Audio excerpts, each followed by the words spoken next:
तो हाँ जी सर जी, आपने अपने बेटे की कुंडली मुझे भेजी है जिसका नाम है विशाल शर्मा। और इनके सवाल आपने लिख के भेजे हैं। हेल्थ के बारे में पूछा है, परिवार की सुख शांति के बारे में और उपाय क्या करने हैं, और आगे फ्यूचर कैसा होगा, कुंडली कैसी है, कौन से ग्रह अच्छे हैं बुरे हैं, ये आपने जानना है।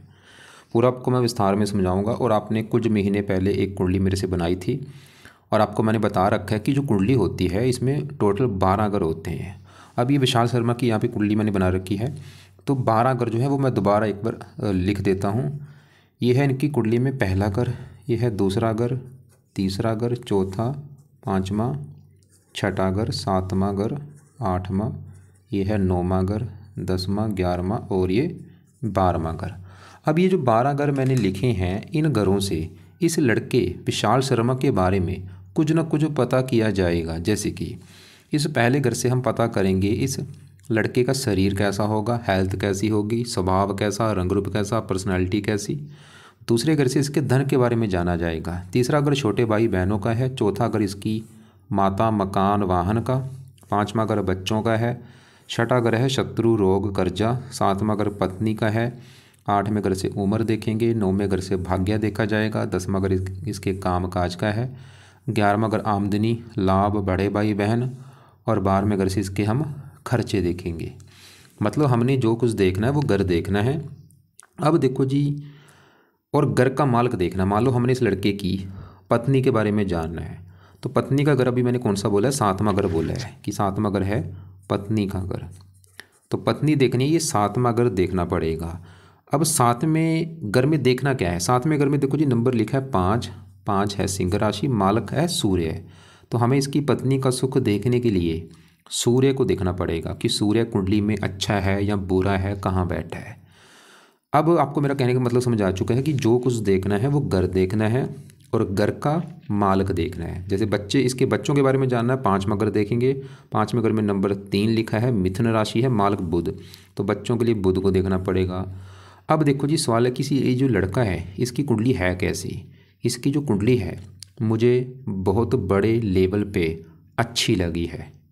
इसके देखो जी, सभी ग्रह अच्छे हैं, सिर्फ थोड़ा सा मंगल हल्का सा खराब है, बाकी सभी ग्रह अच्छे हैं। अब अच्छे ग्रह क्यों हैं, यहाँ पे सवाल की ग्रह जो हैं वो अच्छे बुरे फल हो देते क्यों हैं। ये जो ग्रह होते हैं, अगर ये अपने घर में बैठे हैं बहुत अच्छे फल देते हैं, उच्च के बैठे हैं फिर भी अच्छे फल देंगे, अपने दोस्त के घर में जाके बैठे हैं वहाँ पर भी अच्छे फल देंगे। अब इसके देखो ग्रह जो हैं, यहाँ पे देखो शनि जो है उच्च का बैठ है, केतु है उच्च का बैठ है, राहु है उच्च का बैठ है, चंद्रमा है उच्च का बैठ है। 4 ग्रह बैठे हैं अपने घर में। इसके अलावा शुक्र जो है वो अपने घर में बैठा है। गुरु मित्र की राशि में बैठा है। सूर्य मित्र राशि में है, बुध मित्र राशि में है। बस मंगल थोड़ा सा खराब है क्योंकि एक तो वो 8वां घर बैठा है खराब घर में, ऊपर से बुध का घर है शत्रु राशि है। मतलब बाकी सभी ग्रह इसके अच्छे हैं। और ऐसी कुंडलियाँ बहुत कम होती हैं जिनके इतने ग्रह अच्छे हों या उच्च के हों। इसके देखो जी 4-5 ग्रह अपने उच्च के हैं, अपने घर में बैठे हैं, दोस्त के घर में हैं। अब आपको मैं विस्तार में समझाऊंगा, फिर भी इसके कुछ उपाय करने पड़ेंगे। अब ये जो 9 ग्रह हैं, 9 ग्रहों का जो असर होता है वो हमेशा रहता है, लेकिन ज़्यादा ये अपना जो असर है ग्रह अपनी दशा में देते हैं। तो अब इस लड़के के ऊपर ये 9 ग्रहों में सबसे बड़ा असर इस गुरु ग्रह का है, क्योंकि गुरु की इसके ऊपर चली हुई है बड़ी महादशा। ये चली हुई है 19 में चली है। पिछले देखो जी 4-5 साल हो चुके हैं, अभी भी काफ़ी लंबी दशा, 35 में ख़त्म होगी, 10 साल की दशा भी पड़ी है।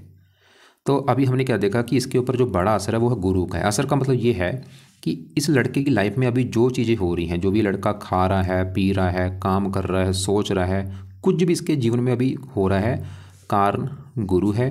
तो गुरु का इसके ऊपर असर ज़्यादा है। एक असर है, एक देखो जी छोटी दशा भी होती है जिसे कहते हैं अंतरदशा, वो चली हुई है बुध की। इसका असर कम होता है 20%, और ये चली इसके ऊपर है चौथा महीना 24 से, और ये ख़त्म होगी 7वां महीना 26 में जाके अगले साल। तो हमने क्या देखा कि इसके ऊपर जो बड़ा असर वो है गुरु ग्रह का, दूसरा असर है बुध ग्रह का। अब इसके जीवन में जो कुछ हो रहा है इन 2 ग्रहों की वजह से हो रहा है। अब देखो जी, ये दोनों ग्रह अगर इसकी कुंडली में अच्छे निकले फिर तो इसके जीवन में करेंगे अच्छा ही अच्छा, अगर बुरे निकले बुरा ही बुरा करेंगे। लेकिन अच्छी बात क्या है कि दोनों ग्रह इसके मुझे बहुत अच्छे लगे हैं। मतलब इसका जो समाज चल रहा है अच्छा समाज चल रहा है। बाकी मैं विस्तार में सभी ग्रह एक बार कवर करूँगा। सबसे पहले देखो जी, इसके मैं यहाँ पे स्टार्ट करता हूँ, गुरु के बारे में बात करता हूँ। पहले मैं यहाँ पे शुक्र शनि की बात करता हूँ। शुक्र शनि इसके सबसे ज़्यादा अच्छे लगे मुझे, मतलब कुंडली में कोई ग्रह अच्छे हैं तो वह है शुक्र शनि। ये क्यों अच्छे हैं? ये जहाँ बैठे हैं वो है नौवां घर। पहले समझो नौवां घर किसका होता है? नौवें घर से इस लड़के का भाग्य देखा जाएगा कि लड़का कितना भाग्यशाली होगा। इस नौवें घर को देख के डिसाइड होगा। नौवां घर धर्म का भी होता है, तीर्थ यात्रा, विदेश यात्रा, पिता का भी होता है। ये चीज़ें अगर देखनी है, और आपको मैंने अभी क्या बोला था कि जो कुछ देखना है वो घर देखना है और घर का मालिक देखना है। मान लो अपने लड़के के विशाल शर्मा का भाग्य देखना है, तो भाग्य के लिए नौवां घर देखेंगे। और आपको क्या बोला है? घर का मालिक देख लो। नौवें घर में देखो नंबर क्या लिखा है? 7 लिखा है, और 7 है तुला राशि, मालिक इसका है शुक्र। तो भाग्य देखने के लिए हमें शुक्र को देखना पड़ेगा। और शुक्र कहाँ बैठा है? इसी घर में बैठा है। मतलब शुक्र कहीं दूसरे घर में जाके नहीं बैठा, वो कहीं खराब घर में नहीं बैठा, वो कहीं नीच का नहीं बैठा, बल्कि अपने ही घर में बैठा है। अपने घर में बैठ के एक योग बना है, मालव्य योग बना हुआ है। यह है पंच महापुरुष योगम से उत्तम योग। जैसे देखो जी, मैंने अभी आपको बोला था, ये ग्रह अगर अपने घर में है या उच्च के हैं बहुत अच्छे माने गए हैं। ऐसे ही इंसान के ऊपर भी लगा लो। मान लो कोई इंसान जो है, मान लो मैं हूँ, अगर मैं अपने घर में बैठा हूँ, सीधी सी बात है, मैं अपने घर का अच्छा करूँगा, वो काम यहाँ पे शुक्र करेगा। अब शुक्र अच्छे फल देगा क्या? सवाल ये है। नौवां अगर भाग्य का है तो भाग्य अपने घर में बैठा हो जब, ऐसे लोग परम भाग्यशाली होते हैं। ये लड़का परम भाग्यशाली होगा, भाग्य इसका कदम कदम पर साथ देगा। और खासकर शुक्र की दशा में इसकी किस्मत बहुत बड़े लेवल पे साथ देगी। तो हाँ जी, मैं बात कर रहा था शुक्र ग्रह की। तो शुक्र देखो जी, मैंने बोला था लड़के को भाग्यशाली भी बनाएगा और भी अच्छी चीज़ देगा। धर्म का घर है, धार्मिक धर्म के लिए अच्छा है। ये नौवां घर पिता का है, पिता के लिए बहुत अच्छा है, पिता को सुख अच्छा दिखा रहा है। और शुक्र पत्नी का कारक होता है। पत्नी भाग्य घर में बैठी है, विवाह का भी कारक है, साथ में घर का भी कारक है। मतलब शुक्र ये दिखा रहा है कि इस लड़के की पत्नी के आने के बाद भी इसकी किस्मत बड़े लेवल पे चमकेगी। जब इसका विवाह हो गया तो किस्मत चमक जाएगी इसकी लड़की की किस्मत, मतलब कदम कदम पर साथ देनी शुरू हो जाएगी इसकी विवाह होने के बाद। और पत्नी अच्छी मिलेगी, पत्नी से अच्छी बनेगी। अब देखो जी, शुक्र इस कुंडली में एक और घर का मालिक है, वो घर कौन सा? ये चौथा घर। क्योंकि चौथे घर में नंबर लिखा है 2 है वृष राशि, मालिक बना शुक्र। तो शुक्र चौथे घर को भी लेकर अच्छे फल देगा। चौथा घर है माता मकान वाहन का। शुक्र ही दिखा रहे इस लड़के को माता मकान वाहन का भी सुख अच्छा मिलेगा। तो हमने भी देखा कि शुक्र जो अच्छे फल देगा, माता मकान वाहन का सुख अच्छा मिलेगा, माता के द्वारा भी इसका भाग्य होगा, पत्नी के आने के बाद भी भाग्य होगा, पत्नी का सुख अच्छा है और भी भाग्यशाली बनाएगा। खासकर शुक्र की दशा में किस्मत ज़्यादा साथ देगी। और भी सी आप ये देखो जी, इन ग्रहों की हज़ारों चीज़ें बताने वाली, लेकिन मैं 25-30 मिनट की वीडियो में आपको सिर्फ मोटा मोटा से कवर कर पाऊँगा। तो बस आप ये समझ लो शुक्र इसका मतलब पूरी कुंडली में सबसे ज़्यादा ग्रह शुक्र है। और भी ग्रह सभी अच्छे हैं वैसे, लेकिन एक कंडीशन भी होती है कि ग्रह ज़्यादा अच्छा ये है या वो है। तो शुक्र इसका मुझे जो अगर सबसे मतलब पहले नंबर पे ग्रह अच्छा है वो शुक्र है। और यहाँ पे साथ में शनि बैठा है, ये भी बड़े लेवल पे अच्छा है। अब शनि क्यों अच्छा है? शनि जहाँ बैठा है नौवें घर में, एक तो ये घर अच्छा है, ऊपर से वहाँ पे जो 7 लिखा है ये है तुला राशि, जो कि शनि की है उच्च राशि। तो शनि अच्छा होने का जो बड़ा कारण है वो उच्च का बैठ है भाई। और आपको मैंने बोला है जो ग्रह उच्च का है या अपने घर में है बहुत अच्छे फल देते हैं। अब शनि भी अच्छे फल क्या देगा? ये जहाँ बैठा है नौवें घर में उच्च का, ये शनि भी नौवें घर का अच्छा कर देगा। नौवां घर धर्म का है, भाग्य का है, भाग्यशाली बनाएगा बहुत ज़्यादा। मतलब ये लड़का मुझे लग रहा है बहुत ज़्यादा भाग्यशाली होगा। और इस ये जो लड़का है विशाल शर्मा, इसके जन्म के बाद जब विशाल मतलब पैदा हुआ होगा, इसके जन्म के बाद इसके पिता को भी फ़ायदा हुआ होगा, इसके पिता की भी किस्मत चमकी होगी। और शनि इस कुंडली में 2 घरों का मालिक है। शनि इस कुंडली में एक तो इस पहले घर का मालिक है। आपको मैंने भी बोला था कि जो कुछ देखना है वो कर देखो। जैसे कि मान लो इसकी पत्नी देखनी है 7वां घर देखा जाएगा, इसके बच्चे देखने हैं 5वां घर, माता देखनी है 4था घर, छोटे भाई बहन तीसरे घर से। ऐसे पहला घर है इस लड़के का घर, मतलब ये जो विशाल शर्मा है, अगर विशाल शर्मा के बारे में जानना है पहला घर देखेंगे कि इसका शरीर जो है रंग रूप है कैसा होगा, पर्सनैलिटी, सर मस्तक। और पहले घर में लिखा है नंबर 11 है कुंभ राशि, मालिक शनि देखा जाएगा। और वो बैठे तो अच्छे घर में नौवें घर में, ऊपर से वहाँ पे उच्च का बैठा है। तो शनि इसके शरीर को अच्छा रखेगा, इसकी सेहत अच्छी होगी, स्वभाव अच्छा, रंग रूप अच्छा, पर्सनैलिटी अच्छी, सर अच्छा, मस्तक अच्छा, स्वभाव अच्छा। और शरीर जाके बैठे नौवें घर में भाग्य घर में। शनि ये दिखा रहा है कि लड़का भाग्यशाली होगा, भाग्य साथ देगा, देश विदेश की यात्रा भी करवाएगा और भी शनि अच्छे फल देगा। और शनि की भी दशा में इसकी किस्मत पूरी साथ देगी। जब भी कभी छोटी बड़ी दशा चलेगी वो समय इसका बहुत अच्छा होगा। अब यहाँ पे देखो जी, शुक्र शनि हमने देख लिया, ठीक है। अब यहाँ पे बढ़ते हैं आगे, 11वें घर में बैठे बुध सूर्य की बात करते हैं। अब ये जो 11वां घर है पहले वो समझो कि इसका है 11वें घर से इस लड़के, ये 11वां घर लाभ का घर होता है, इसे लाभ भाव कहते हैं, लाभ का घर। लाभ मतलब जो इसको लड़के को जीवन में लाभ मिलेंगे, इस 11वें घर से देखेंगे। 11वां घर इसके बड़े भाई बहनों का भी है, इस घर से इनकम देखी जाती है, इच्छा पूर्ति देखी जाती है, मित्रों का सुख देखा जाता है। अब ये जो चीज़ें मैंने बोली हैं इसके लिए ये 11वां घर देखना पड़ेगा। और आपको क्या बोला है, घर का मालक देखना है, तो 11वें घर में देखो जी नंबर 1 लिखा हुआ है, 9 नंबर लिखा है, 9 है धनु राशि, इसका जो मालक है वो है गुरु। हमें 11वें घर के बारे में जानने के लिए 11वें घर के मालक गुरु ग्रह को देखना पड़ेगा कि गुरु अच्छा है या बुरा है। अब गुरु के अलावा 11वें घर में जो बुध सूर्य बैठे इन दोनों को भी देखना पड़ेगा। तो मतलब 3 ग्रह देखने पड़ेंगे, 11वें घर के मालक गुरु को और 11वें घर में बैठे सूर्य बुध को। तो पहले यहाँ पे मैं सूर्य की बात कर लेता हूँ। तो सूर्य देखो जी बैठा है 11वें घर में आके, और वहाँ पे जो 9 लिखा है ये है गुरु का घर, और सूर्य जो है गुरु को अपना मानता है दोस्त। सवाल ये है कि सूर्य अच्छा है या बुरा है। भाई सूर्य इसका बहुत अच्छा है। क्यों अच्छा है? अच्छा होने का पहला कारण है सूर्य जहाँ बैठा है, एक तो वो 11वां घर अच्छा है, ऊपर से अपने दोस्त गुरु के घर में बैठा है, और तीसरा कारण ये साथ में बुध के बैठा है, बुध भी इसका दोस्त है। यहाँ पे बना है योग, बुध आदित्य योग बना हुआ है। अब सूर्य सवाल की अच्छे फल क्या देगा? सूर्य देखो जी एक तो इस 11वें घर का अच्छा कर देगा, और सूर्य का जो अपना घर है उस घर का अच्छा करेगा। सूर्य का अपना घर है ये 7वां घर।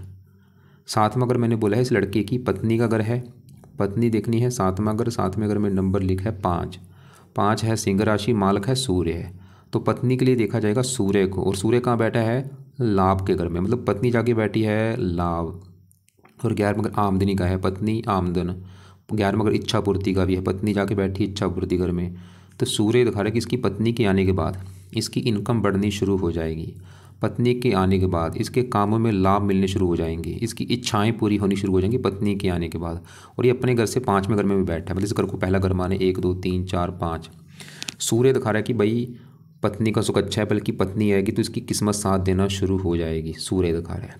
इसके अलावा सूर्य पिता का कारक, इसको पिता से लाभ होगा, सरकार से लाभ होगा। और सूर्य के साथ में दृष्टि पड़ रही है 5वें घर के ऊपर, यहाँ पे मित्र राशि है, 5वें घर का अच्छा कर देगा, पुत्र का जो बना देगा, पढ़ा लिखा बना देगा, बुद्धिमान बना देगा, और भी सूर्य अच्छे फल देगा। अब साथ में जो बुध है, बुध की बात करूँ, बुध भी यहाँ पे एक तो 11वां घर है, ऊपर से गुरु का घर है, मित्र राशि है, मतलब यहाँ पे बुध भी अच्छे फल देगा। क्यों? बुध अच्छे फल क्या देगा? बुध इस कुंडली के 2 घरों का मालक है, उन घरों को लेके अच्छे फल देगा। एक तो बुध का घर है ये 8वां घर, क्योंकि 8वें घर में नंबर जो 6 लिखा है ये है कन्या राशि, मालक है बुध। 8वां घर आयु का, आयु जाके बैठी लाभ के घर में, तो बुध इसकी उम्र लंबी कर देगा। और बुध इस कुंडली में इस घर का मालक है 5वें घर का, 5वां घर है इसकी संतान का घर। संतान देखनी है 5वां घर, 5वें घर में 3 लिखा है, यह है मिथुन राशि, मालक बुध है। तो संतान के लिए बुध को देखा जाएगा, और बुध कहाँ बैठे? लाभ के घर, मतलब संतान चलेगी लाभ के घर में।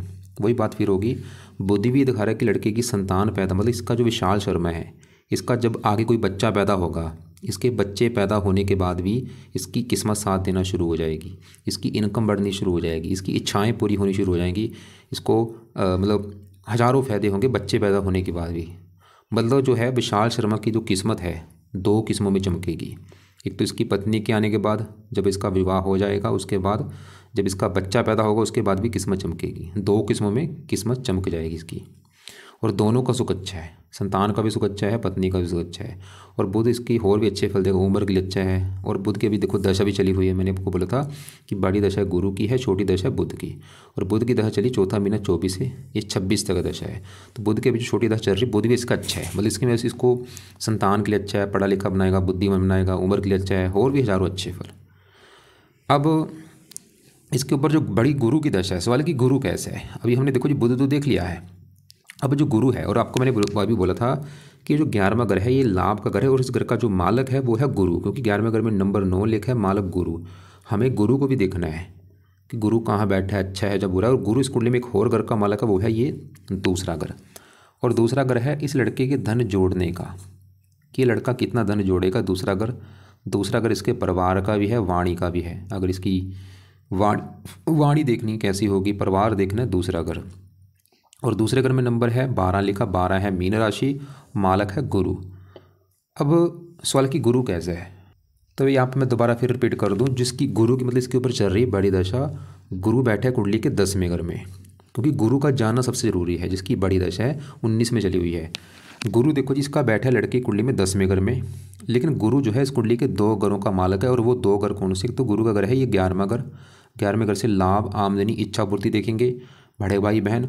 और गुरु दूसरे घर का मालक है धन का। अब गुरु देखो जी, इसका है बहुत अच्छा। क्यों अच्छा है? एक तो वो बैठा है 10वें घर में, घर भी ठीक है, और बैठा वहाँ पे 8 जो लिखा है ये है मंगल का घर। और गुरु जो है मंगल को अपना मानता है दोस्त, अपने मंगल दोस्त के घर में बैठा है। अब गुरु अच्छे फल क्या देगा? जिन गुरुओं का मालक है उन गुरुओं को लेके अच्छे फल देगा। जैसे 10वें घर में बैठा, 10वें घर काम काज को होता है, मतलब गुरु इसको काम काज का सुख अच्छा देगा। और 11वें घर लाभ, लाभ काम काज, काम काज से लाभ होगा, पिता से भी लाभ होगा, इसको सरकार से लाभ होगा। और गुरु धन का मालक है और 5वीं दृष्टि से अपने घर को देख भी रहा है। गुरु इसको धनी बना देगा, पारिवारिक सुख अच्छा, वाणी अच्छी। 7वीं दृष्टि पड़ रही 4थे घर के ऊपर, मकान वाहन के लिए भी अच्छा है। 9वीं दृष्टि पड़ेगी 6ठे घर के ऊपर, उच्च राशि, इसको रोगों से बचाएगा, कर्जे से बचाएगा, दुश्मनों से बचाएगा गुरु। तो गुरु की अभी जो दशा है इसमें देखो जी, इसको अच्छे फल मिलेंगे। धन के रिगार्डिंग अच्छे फल देगा, इनकम अच्छी देगा, इच्छाएं पूरी कर देगा, काम काज के लिए बहुत अच्छा है, पिता का सुख अच्छा है, सरकार मान प्रतिष्ठा अच्छी है। गुरु हजारों अच्छे फल देगा, लेकिन एक गड़बड़ हो चुकी है। गड़बड़ क्या है? गुरु है तो अच्छा, लेकिन गुरु देखो जी, इसका एक तो बैठा है 29 डिग्री का बैठा है। 29 मतलब ये वृद्ध अवस्था में बैठा है, एक बूढ़े इंसान के रूप में बैठा है। देखो जी, सबको पता है जो बूढ़ा इंसान होता है उसका शरीर कमज़ोर हो जाता है, इतनी उसमें समर्था नहीं होती काम करने की। तो ये बूढ़े रूप में बैठा है, ऊपर से अस्त बैठा है। अस्त का मतलब है मृत हो चुका है, डेड हो चुका है। ये बुरी बात लगी मुझे ये। और थोड़ा सा गुरु राहु की दृष्टि भी इसके ऊपर है। तो ये थोड़े से 2-3 कारणों से मुझे लग रहा है कि गुरु इस लड़के को अच्छे फल तो देगा, लेकिन अच्छे फल देगा थोड़े से देगा। जैसे मैंने अभी बोला था, इसको धनी बनाएगा, धनी बनाएगा थोड़ा सा, मतलब जो भी चीज़ें हैं वो कम मात्रा में देगा। लेकिन अब सवाल है कि लड़का ऐसा क्या करे इसके अच्छे फल कई गुना बढ़ जाएँ। तो इसको जो उपाय मैं बताने वाला हूँ, देखो जी, मतलब इसके और ग्रहों के मैं इसको कोई उपाय नहीं बोलने, ज़्यादा इसको मैं उपाय करने के लिए बोलूँगा गुरु ग्रह के, क्योंकि गुरु का इसके ऊपर है बड़ा असर। गुरु के उपाय करेगा, गुरु बहुत अच्छे फल देने शुरू हो जाएगा। जिसमें से पहला गुरु का उपाय है ये लड़का गुरु का मंत्र करते शुरू करना। मंत्र है ओम ब्रह्म बृहस्पते नमः, ओम ब्रह्म बृहस्पते नमः। और ये मंत्र करना है, चाहे 1 माला कर ले, 2 माला करे, 3 माला करे, 4, इसकी मर्जी है। लेकिन मैं बोलूँगा कोशिश करे ज़्यादा माला किया करे। कब करना है? सुबह शाम किया करे, सुबह भी कर ले, शाम को भी कर ले। दूसरा उपाय है, गुरु का नाम है दूसरा बृहस्पति, तो ये बृहस्पति कवच का पाठ पढ़ा करे। तीसरा है बृहस्पति स्रोत का पाठ पढ़ा करे। ये 3 उपाय तो करने हैं, लाजमी है। मंत्र भी करे, दोनों पाठ सुबह शाम पढ़ने हैं या सुना करे, 2-2 मिनट के पाठ हैं। और चौथा उपाय अगर कर सकता है बहुत अच्छी बात होगी, वो है गुरुवार का, क्योंकि गुरु क्या है? एक देवता है, इसका दिन होता है गुरुवार। तो ये लड़का हर गुरुवार को गुरु देवता का व्रत रख ले, व्रत की कथा कर ले, आरती कर ले। व्रत में क्या करना है इसने? व्रत में दिन में कुछ नहीं खाना, रात को ही भोजन करना है 1 टाइम। और व्रत दिन में वैसे फल फ्रूट खा सकता है, और व्रत कथा है वो सुन ले, आरती कर ले। लेकिन अगर आपको लगता है कि भाई इसने व्रत कभी नहीं रखा, कोई बात नहीं, रहने दे, ना रखे, कोई बात नहीं, काम चल जाएगा। बाकी पहले 3 उपाय जरूर करे, मंत्र जाप किया करे, दोनों पाठ पढ़ने हैं या सुना करे। इसके अलावा देखो जी, गुरु का रंग है पीला, पीले कपड़े ज़्यादा पहना करे, पीली वस्तुएं ज़्यादा यूज़ किया करे, और पीला दान मत करे। और एक और मैं उपाय बोलूँगा करने के लिए, वो है इसका रत्न धारण कर ले। रत्न है इसका पीला पुखराज, पीला पुखराज ले ले अपने वेट के बराबर। अगर इसका वेट है 70 किलो, 7.25 रत्ती का ले ले, 80 है तो 8.25 रत्ती का ले ले। और पीला पुखराज लेने के बाद उसको राइट हैंड की इस उंगली में इसने पहनना है। और उसको पहले मान लो पुखराज इसने ले लिया, उसको इसने जहाँ तो गोल्ड में जड़वाना है या पित्तल में जड़वा लेना है। और शुक्ल पक्ष के पहले गुरुवार को सुबह का टाइम, सुबह 7:15 बजे या 8:15 बजे इसको धारण कर लेना है। और धारण करने से पहले कच्चे दूध में या गंगा जल में धो के इसको धारण कर लेना है। तो ये उपाय हैं इसके लिए। मंत्र जाप सुबह शाम, पाठ दोनों सुबह शाम, व्रत इसकी मर्जी है। और रत्न धारण कर लेगा, रत्न अभी बजट नहीं है, चाहे बाद में कर लेगा वैसे। और पीले कपड़े ज़्यादा पहना करे, पीला दान नहीं करना। और बाकी गुरु के जो देवता हैं ब्रह्मा जी, विष्णु जी हैं, उनका भी अगर पाठ पूजा आता है करना, वो कर लिया करे। तो अभी देखो जी, इसके हमने जो ग्रह देखे हैं, हमने शनि देखा उच्च का, वो अच्छा है। शुक्र देखा, वो अच्छा है। सूर्य देखा, पत्नी के लिए अच्छा है। बुध देखा, संतान के लिए अच्छा है। गुरु देखा, अच्छा, लेकिन वो अस्त है गुरु, ये थोड़ी सी दिक्कत लगी है मुझे। और वृद्ध अवस्था में बैठा है। बाकी साथ में गुरु के साथ केतु बैठा है। अगर इसकी बात करूँ, केतु बैठा है 10वें घर में, वहाँ पे जो 8 है ये है वृश्चिक राशि, और केतु की है ये उच्च राशि। ये भी अच्छी बात है भाई, केतु उच्च का बैठा है 10वें घर में। 10वें घर का अच्छा कर देगा, काम काज, पिता, सरकार, मान प्रतिष्ठा, इन चीज़ों के लिए अच्छा है। लेकिन मैंने आपको क्या बोला था सबसे पहले कि इसकी कुंडली में सभी ग्रह अच्छे हैं, बस इसका मंगल खराब है। मंगल क्यों खराब है? मंगल देखो जी खराब है 2 कारणों से। एक तो मंगल जहाँ बैठा है वो है 8वां घर, ये घर अच्छा नहीं है, 8वां घर खराब घर है। इस घर से आयु, मृत्यु, तुल कष्ट, लंबी बीमारी, दुर्घटना, ऐसी खराब चीज़ देखते हैं। तो मंगल एक तो 8वें घर में है, ऊपर से वहाँ पे जो 6 लिखा है बुध का घर है, बुध को अपना मानता है शत्रु। इसकी वजह से मंगल थोड़ा सा खराब फल देगा। क्या खराब फल देगा मंगल? मंगल इस कुंडली में 2 घरों का है मालक, उन घरों को लेकर दिक्कतें आएंगी। और वो 2 घर कौन से हैं? एक तो मंगल का घर है ये 10वां घर, जहाँ ये गुरु केतु आके बैठे हैं भाई, ये 10वां घर मंगल का घर है। क्यों मंगल का घर है? क्योंकि 10वें घर में देखो क्या लिखा है, 8 लिखा है, 8 है वृश्चिक राशि, मालक बना मंगल। और 10वां घर किसका है? काम काज। मंगल की वजह से काम काज में दिक्कतें इसकी आएंगी। 10वां घर पिता है, थोड़ी सी मंगल की वजह से पिता संबंधी दिक्कतें आना, सरकारी काम में दिक्कतें आना। और मंगल तीसरे घर का मालक है, अगर कोई छोटा भाई बहन होगा, खासकर छोटा भाई, उसको लेकर दिक्कतें आना। और मंगल 8वें घर में बैठ के मंगल दोष भी बना है, थोड़ा सा विवाह में देरी होना, थोड़ा सा पत्नी से मनमुटाव होना। मंगल की दशा में हेल्थ भी इसकी ख़राब होगी, मतलब ज़्यादा मंगल की दशा में दिक्कतें बढ़ेंगी। और यहाँ पे दशा इसकी आपको मैं दिखा देता हूँ। बड़ी दशा इसकी वैसे निकल चुकी है, ये 94 में चली थी, ये 1 में ख़त्म हुई है। या कभी छोटी दशा इसकी आगे आएगी, जाके 32 में चलेगी, 33 तक। तो यहाँ पे मतलब मंगल का ये उपाय भी जरूर करें। तो क्या उपाय है मंगल के लिए? एक उपाय मैं बता देता हूँ, ज़्यादा नहीं, चलो एक उपाय में से। मंगल के जो देवता हैं वो है हनुमान जी। तो ये लड़के को मैं बोलूँगा भाई हनुमान जी की जितनी हो सकता है पूजा उपासना करो। हनुमान जी की पूजा उपासना में क्या करना है? सुबह शाम हनुमान जी के पाठ पढ़ लिया करो, जैसे हनुमान चालीसा, संकट मोचन, बजरंग बाण, ऐसे पाठ सुबह शाम पढ़ लो। या हनुमान जी का जो मंत्र है ओम हण हनुमते नमः, वो कर लिया करो। हनुमान जी के मंत्र जाते रहो। फ़ायदा क्या होगा? सबसे बड़ा फ़ायदा इस लड़के के काम काज में होगा। अगर इसका काम काज में कोई दिक्कतें आ रही हैं, ज़्यादा नहीं चलता, ये मंगल को सही कर ले, मतलब हनुमान जी के पाठ पूजा कर लिया करे। बाकी गुरु केतु फिर भी 10वें घर का अच्छा कर रहे हैं, काम काज के लिए अच्छे हैं 2। अब देखो जी यहाँ पे चौथे घर में चंद्रमा राहु की बात करता हूँ। चंद्रमा की बात करूँ, चौथे घर में बैठा, वहाँ पे जो 2 है वृष राशि चंद्रमा की है उच्च राशि, बहुत अच्छी बात है। उच्च का बैठा है, चौथे घर में उच्च का है, चौथे घर का अच्छा करेगा। चौथा घर है माता मकान वाहन। चंद्रमा ये दिखा रहा है कि इस लड़के को माता मकान वाहन का सुख अच्छा मिलेगा। और चंद्रमा छठे घर का मालक होकर उच्च का बैठा, छठे घर का अच्छा कर देगा। छठा घर ननिहाल का होता है, इसको ननिहाल का सुख भी अच्छा मिलेगा, जो इसका नाना पक्ष है, मामा पक्ष है। अब चंद्रमा के साथ ही यहाँ पे राहु बैठा है, राहु भी चौथे घर में बैठा है। और वहाँ पे जो 2 है वृष राशि राहु की है उच्च राशि, ये भी अच्छी बात है भाई। राहु भी चौथे घर का अच्छा कर देगा, मकान मन के लिए अच्छा है। लेकिन ऐसा फिर भी मैंने ऐसी कुंडलियाँ देखी जब भी ऐसी स्थिति होती है, क्योंकि चौथा घर माता का है, चंद्रमा छठे घर का भी मालक है, थोड़ा सा माता वैसे बीमार हो सकती है, और थोड़ा बहुत माता से मनमुटाव भी होता है कई बार। और तो हमने क्या देखा? शनि उच्च का बैठा है, केतु उच्च का बैठा है, चंद्रमा उच्च का बैठा है, राहु उच्च का बैठा है, शुक्र अपने घर में बैठा है भाई देखो। इसके अलावा गुरु दोस्त के घर में बैठा है, सूर्य दोस्त के घर में है, बुध दोस्त के घर में, बस मंगल खराब है। तो टोटल मतलब कुंडली अच्छी है। पत्नी का सुख बहुत अच्छा है, पत्नी के आने के बाद किस्मत चमकेगी। संतान का सुख अच्छा है, संतान होने के बाद भी किस्मत चमकेगी। और बाकी जो अभी दशा इसकी अच्छी चल रही, सबसे अच्छी बात है कि दशा भी इसकी अभी जो गुरु की चली है, चाहे नोट कर भी लेगा कि जब से गुरु की दशा आई है काफ़ी इसको जीवन में फायदे हुए होंगे। 19 के बाद नोट कर ले। उससे पहले राहु की दशा थी, राहु वैसे उच्च का, लेकिन फिर भी राहु थोड़ा बहुत दिक्कतें लाइफ में देता जरूर है। खासकर राहु की दशा में काम काज में दिक्कतें जरूर आई होंगी, चाहे नोट कर भी लेगा। लेकिन अभी जो गुरु की दशा चली है तो समय बहुत अच्छा है, और इसी दशा 35 में जाके ख़त्म होगी। इसके बाद शनि की दशा आएगी, उच्च का बैठा, वो भी समय अच्छा है।